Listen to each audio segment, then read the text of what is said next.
Bonjour à tous, aujourd'hui on se retrouve dans une vidéo présentation album.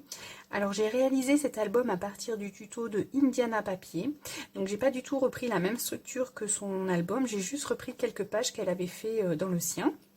Donc si j'y arrive, je vous remets en barre d'infos le lien de sa chaîne YouTube où elle présente son album, si vous voulez refaire le tuto. Donc moi j'ai réalisé cet album avec la collection Sweet Dreams de chez Action. Donc il se présente comme ceci. Donc là j'ai mis ce papier qui suffit à lui-même pour une couverture d'album. Donc ici on n'aura plus qu'à y mettre un petit sentiment.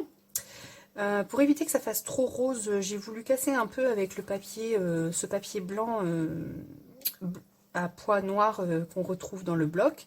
Et pour cacher la jointure des deux papiers, j'y ai collé ici tout le long une bande de strass. Donc ça c'est les strass de chez Action. Ici, tout le long, j'ai voulu ancrer en rose pour rappeler le rose de ce papier-ci. Et en fait, j'aime pas trop. Donc, dans mon album, j'ai ancré aucun de mes papiers. Ici, sur la tranche, j'ai laissé le papier tel quel. Et de l'autre côté, j'ai fait exactement la même chose que sur la couverture avant, sauf que j'ai mis les fleurs vers le haut. Donc, il se ferme à l'aide d'un ruban satin que j'ai trouvé chez Cultura.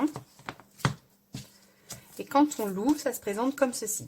Alors ici, j'y ai rien fait, j'ai laissé le papier comme ceci, mais ça n'empêche pas qu'ici, on peut venir coller une photo. Ici, on retrouve sur le rabat aimanté une petite étiquette du bloc. Et quand on l'ouvre, ça se présente comme ceci. Voilà. Dans chaque page, vous retrouvez un petit tag avec un petit onglet qui dépasse ici pour que ce soit plus facile à attraper le tag. Ensuite, ici, on retrouve une étiquette du bloc. Ici, un petit rabat aimanté qui tient la page. Et quand on l'ouvre, on découvre un pop-up. Voilà. Ici, sur cette page-ci, on retrouve une cascade. Donc, c'est pas une cascade à tirer dans ce sens-ci, c'est une cascade à pousser comme ceci. Voilà.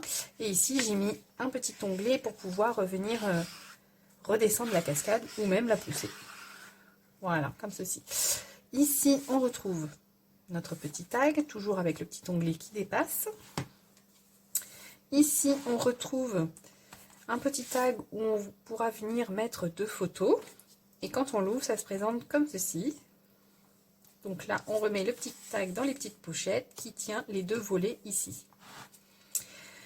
Ici, on retrouve une petite page interactive. Voilà. Et ici, toujours notre petit onglet qui dépasse pour tirer le tag. Ensuite, ici, on retrouve une pochette fermée à l'aide d'une ficelle. Donc, quand on l'ouvre, on peut mettre une photo ici, et dans la pochette, on retrouve un petit livret où on peut mettre 4 photos. Voilà, et quand on referme, à l'aide de notre ficelle, hop, on fait tout le tour et ça se ferme comme ceci. Ensuite, sur cette page-ci, on retrouve une étiquette du bloc, donc sur un rabat aimanté, et quand on ouvre, ça se présente comme ceci. Donc là, c'est une petite page toute simple. Ici, toujours notre petit tag. Et pour la dernière page, on retrouve ici un livret, un double livret dans une pochette. Donc c'est un livret aimanté qui retient un rabat. Voilà. Et ici, j'ai rien fait non plus. Donc voilà. Il me reste encore pas mal de chutes de papier et je voudrais me servir de ces chutes pour refaire un petit mini pour éviter de stocker trop de chutes de papier. J'aimerais finir mon bloc. Voilà, donc on va sûrement se retrouver prochainement dans un tuto mini album. Voilà, donc j'espère que cette présentation d'album vous aura plu. N'hésitez pas à me dire ce que vous en pensez en commentaire. Et puis, on se retrouve très vite dans une prochaine vidéo. Bye bye!